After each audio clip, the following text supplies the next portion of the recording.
Hey guys, welcome back to the Thomann Bedroom Producer channel. My name's Clodagh, and in today's video I'm going to be showing you how to make an emotional trap beat for artists like Gunna and Travis Scott. These beats are usually quite ambient and they pair smooth melodic instrumentation with punchy trap drums. So let's jump straight into making the beat. So I've just opened up Ableton and I'm at 129 BPM. A lot of these beats use guitars for the melody, so I'm just going to lay down a chord progression, probably in a minor key just to stick with the sad and emotional vibe.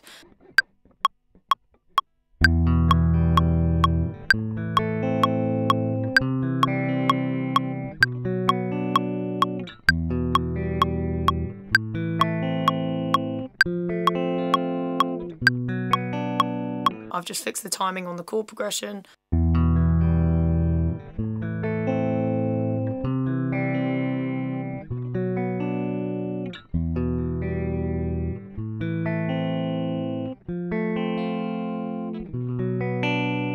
I like the way that that's sounding, so now I'm just going to layer some more melodies over the top.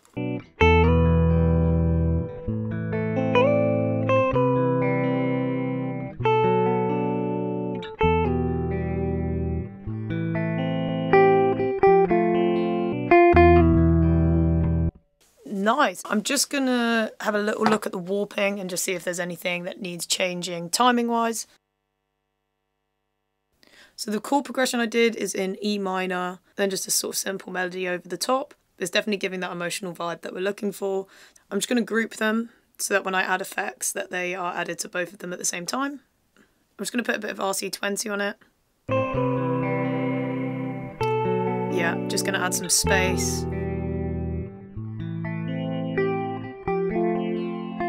That's sounding cool.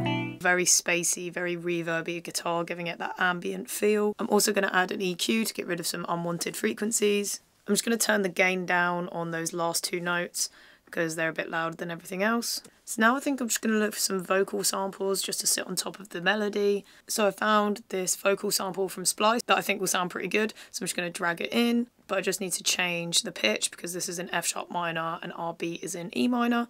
So I'm going to turn down by 2 steps. So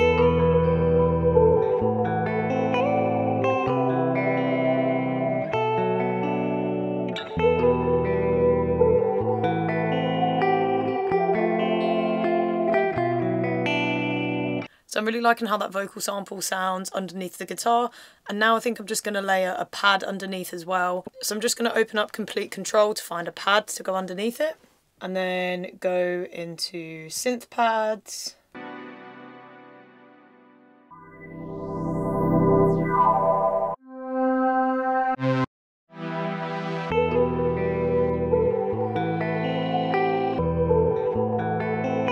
So I've gone for this Dreamizer pad just to lay underneath the guitar chords and the vocal sample. It sounds really dreamy and really airy. It's exactly what I'm looking for.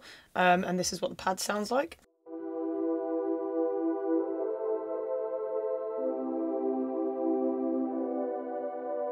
I'm just going to put an EQ on it.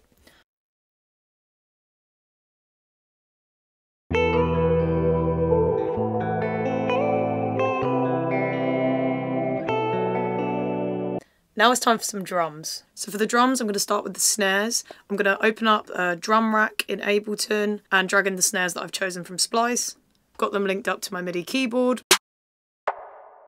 So that's the main snare sound. And I've also got this kind of really reverby snare as well that I'm going to layer underneath it a bit. With the snare pattern, just going to keep it nice and simple.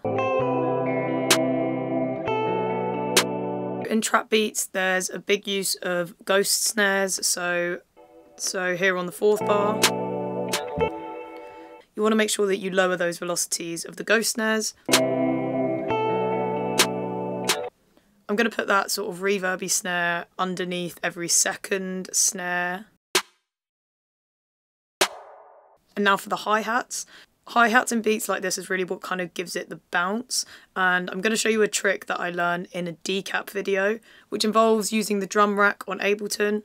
So the trick with the drum rack is basically if you are on Ableton and go under MIDI effects and load up the arpeggiator, you can see it's set to 1/8 here. So I'll just hold down one key and it's playing the hi-hats in 1/8 notes. This makes it a lot easier to make hi-hat rolls, which is a really key thing in trap beats. If you load up a drum rack on Ableton and drag in your chosen hi-hat sound, go to MIDI effects and drag an arpeggiator onto it. I've got my MIDI keyboard here and you can see now that the arpeggiator is set to 1/8. So if I just hold this down, it's going to trigger the hi-hat sound to play in 1/8 notes.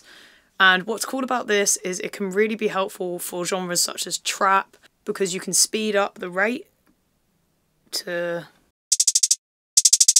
And that's all done by just holding one button.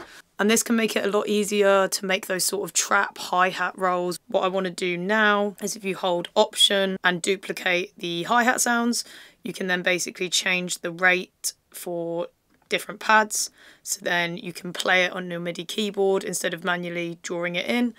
And if you go down here to transpose, you can also transpose down .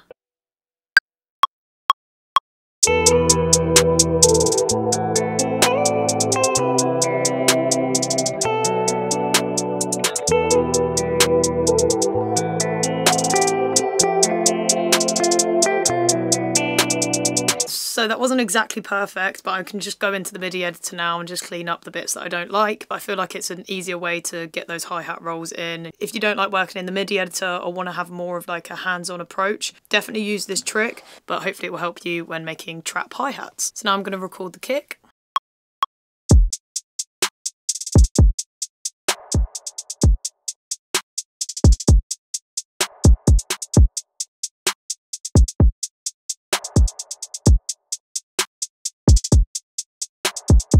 So when there's double kicks, you want the velocity to be slightly lower on the first one, like that. I'm going to add a bit of processing, just an EQ. This is more of a slower trap beat though, so I'm not going to go too crazy with it, but definitely going to add an open hat.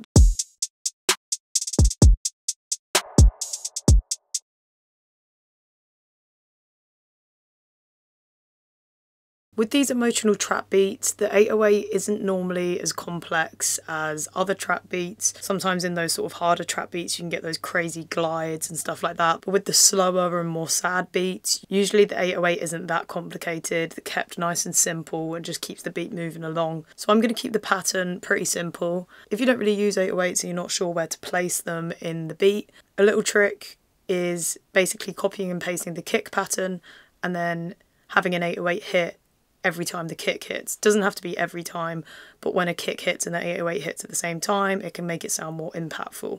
So I'm going to copy the kick pattern and move some bits around. Another thing I like to do is listen to my 808s a few octaves higher, just so I can actually hear that they're in tune. And then after that, obviously move the octave down to get the more bassy notes. So this is the 808 pattern that I've gone for.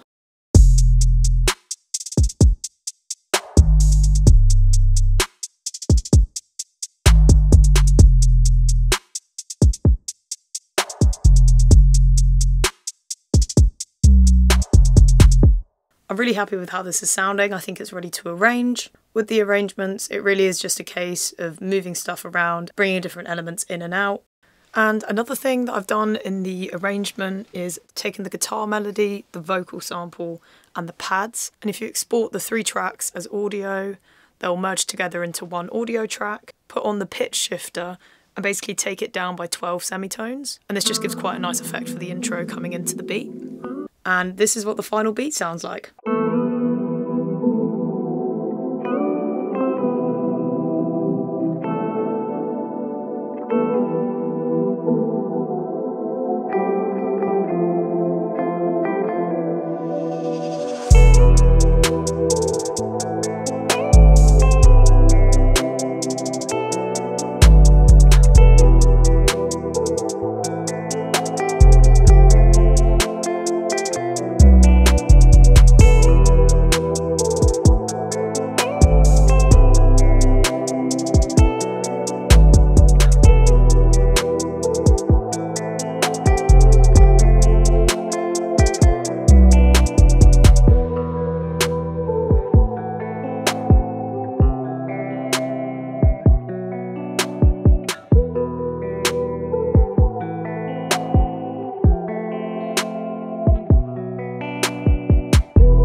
Thank you so much for watching this video. I really hope you've enjoyed it. Let me know down in the comments below if there's any other artists that you'd like me to make tutorials for. Don't forget to subscribe to the channel and I'll catch you in the next one. Take care. Peace.